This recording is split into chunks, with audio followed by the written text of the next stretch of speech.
Hey mga kabatak! Ayan nga mga kabatak, no? Lilinisin natin yan. Gagawin natin mini punong at para madaanan ko rin yan sa pagtawid dun sa kabilang kabila bang ibayo? Hindi. Sa kabila lang, sa kabila niya. Yan, kasi ilog yan. Ayan, sininimulan na nga natin linisin. Sige, paspas, Peter, paspas. At kalimutan mo na ang lumipas. Hoy, ganon. Ganon! Sinimulan nga natin yan ng umaga at hinabot na tayo ng hapon. Sige na.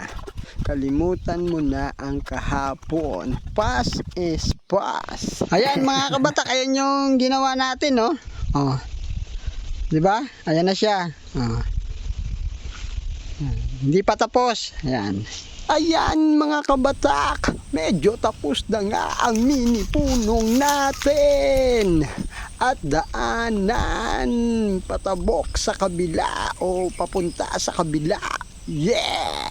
Ranas mo ba ang magigib mga kabatak? Relate ka ba sa pagtimba sa balon? Kung gayon, gumamit ka ng tatak. Galing! Bakit ka mo? Kasi ang galing! Ayan na po yung ginawa natin na balon mga kabatak.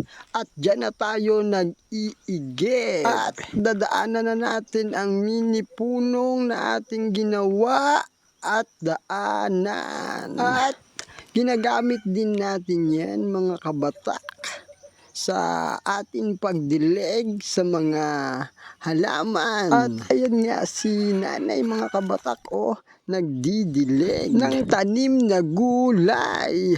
At ako naman ay dinidiligan ko yung aking mga dalandaan. Yan. Please, please, please share and comment. Yeah.